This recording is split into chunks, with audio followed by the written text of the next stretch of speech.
appears essential to meet a master and surrender to that master. Who is the master? What is the master's role? So I would say that the master is your very own self. So when inside you there is a deep longing, a longing to know who you are, that longing will bring somebody into your life who can guide you to understand who you are.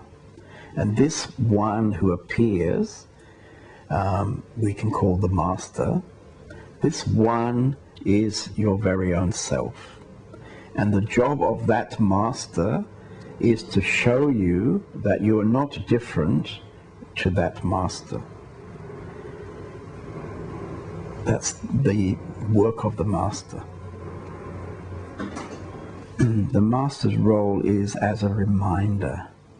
Just by his presence, he's a reminder of a possibility.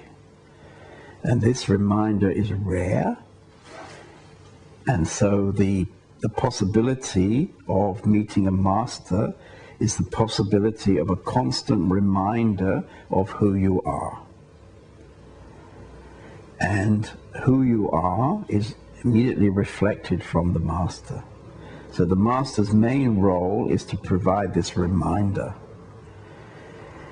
As you become in a deeper connection to the master, then this master will know you. He will see what it is that prevents you from realizing who you are. And a true master will have the ability and the power to show you what in fact stands in the way of self-realization. Because in fact, we're all self-realized, we're all enlightened. It's not possible to be unenlightened. Just in the nature of human, in the nature of our life, we're all enlightened, we're all realized. But almost everybody doesn't know that, and they don't know that because their whole focus is on this illusionary somebody. So the true master is the one who can show you the illusion. And as soon as you see this illusion, the illusion is no more. The illusion was never there. It was just a wrong idea. So it's not even the question to take something away because it was never there. So the moment of realization is something very, very simple. You don't have to do something. It doesn't have to take many special weekends. It doesn't have to follow any techniques. It's simply a moment of seeing, clear seeing. And the master is the one who has the ability and power to support that moment of clear seeing.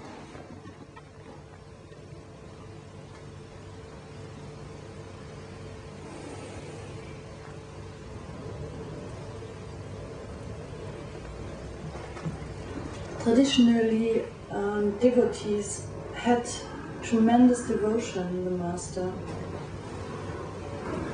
Please say something about devotion and the pursuit of awakening.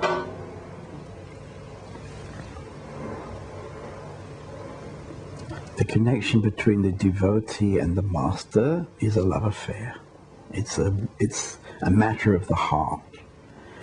And like any matters of the heart, we become devoted just by itself. There's nothing to do. It just goes by itself. So we meet the master, we fall in love with the master. And this devotion is in fact a devotion not really to the form of the master, but rather to the self of the master. And the self of the master is also my very own self. So falling in love with the master is actually falling in love with my own self. Initially, I may not understand that. Initially, I may fall in love apparently with the form of the master, from the brilliance of the Master's speech, from his teachings, from his actions.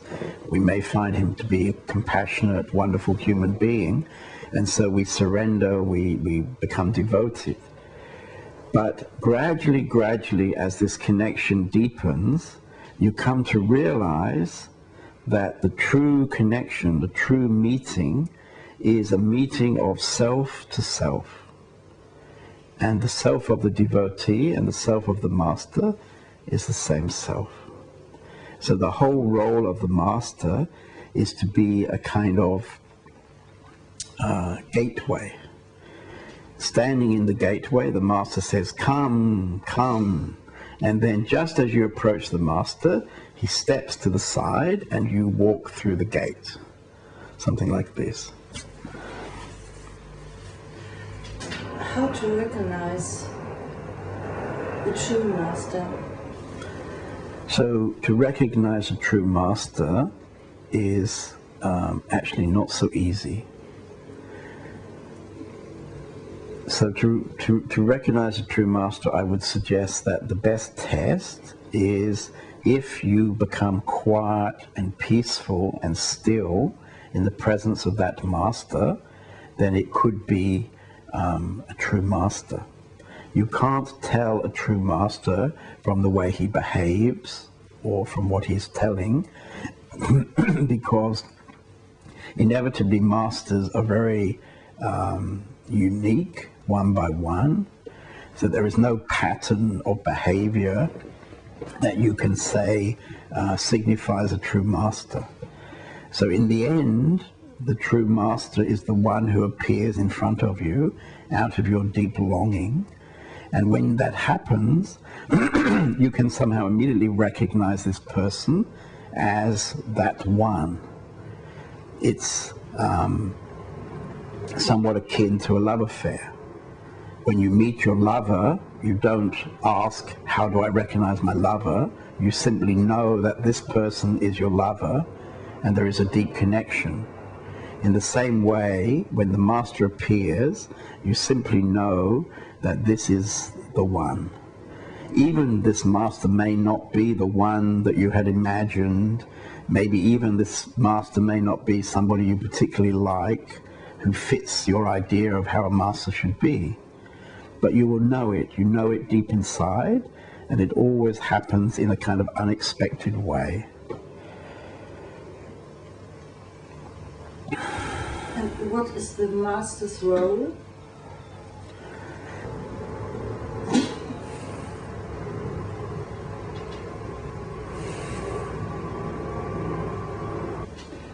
You have given us a profound discourse on awakening. And when you would meet someone with a passion for awakening, what would your short advice be? I think my short advice is that if you really have a passion for awakening, as soon as that passion attracts a master, then spend as much time with that person as you can.